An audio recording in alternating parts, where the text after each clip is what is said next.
Hello guys, ഇന്ന് ഞാൻ വന്നിട്ടുള്ളത് ചീരച്ചേമ്പ് മാറ്റി നടുന്നതിൻ്റെ വീഡിയോയുമായിട്ടാണ്. അത് നടാനായിട്ട് നമ്മളൊരു പെയിൻറ്റും ബക്കറ്റാണ് എടുത്തിട്ടുള്ളത്. അത് നമുക്ക് ഈ ടൈൽസ് കൊണ്ട് ഹോൾ അടച്ചു വെക്കാം.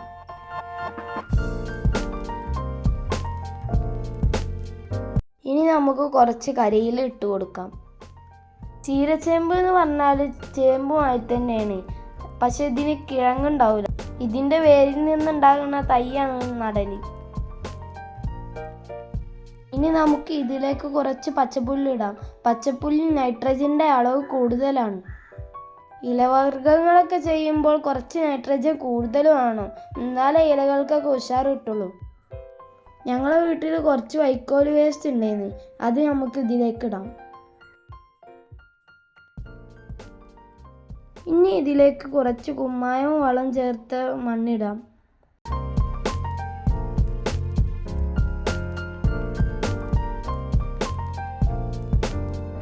വീണ്ടും നേരത്തെ പോലെ തന്നെ കരിയിലയും പച്ചപ്പുല്ലും വളം ചേർത്ത മണ്ണും ഇട്ട് കൊടുക്കാം. ഇത്രയൊക്കെ നിറച്ചിട്ട് ഇത് കണ്ടോ, ഇത് തീരെ വെയിറ്റ് ഇല്ല. ഇങ്ങനെ ഗ്രോ ബാഗിലും ചട്ടിയിലൊക്കെ നിറക്കുകയാണെങ്കിൽ നമുക്ക് എടുത്തുകൊണ്ടുപോകാൻ ഒരു ബുദ്ധിമുട്ടും ഉണ്ടാവില്ല. ഇനി നമുക്ക് ഇതിൽ ചീരച്ചേമ്പ് നട്ടു കൊടുക്കാം. അതിനായി ഞാൻ ചീരച്ചേമ്പിൻ്റെ തൈകൾ എടുത്തിട്ടുണ്ട്. ഇതിലൊരു തൈ ഞങ്ങളെ ജംഷാദാക്ക് വേണം, അതുകൊണ്ട് ഞാനത് മാറ്റി വെക്കാം. ബാക്കിയുള്ളത് നമുക്ക് നടാം. ഇനി ഇതിൻ്റെ നടുവിലുള്ള കുറച്ച് മണ്ണ് നീക്കിയിട്ട് അതിലേക്ക് തൈ നടാം.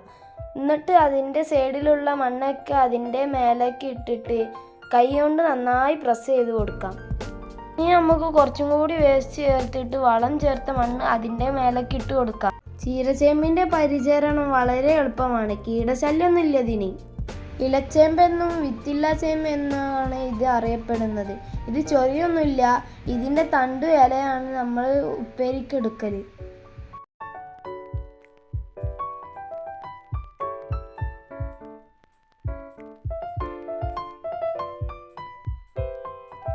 ഇത് കണ്ടോ, ഇത്രയൊക്കെ നിറച്ചിട്ടും തീരെ വെയിറ്റ് ഇല്ല. അപ്പോൾ ഇത് നമുക്ക് വേണ്ട സ്ഥലത്ത് കൊണ്ടുവെക്കാം.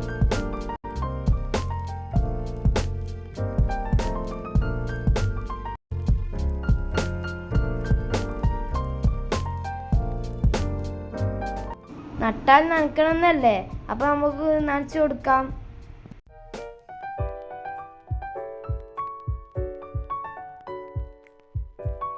അപ്പോൾ ഇതാ നമ്മളെ റിപ്പോർട്ടിംഗ് കംപ്ലീറ്റ് ആയി.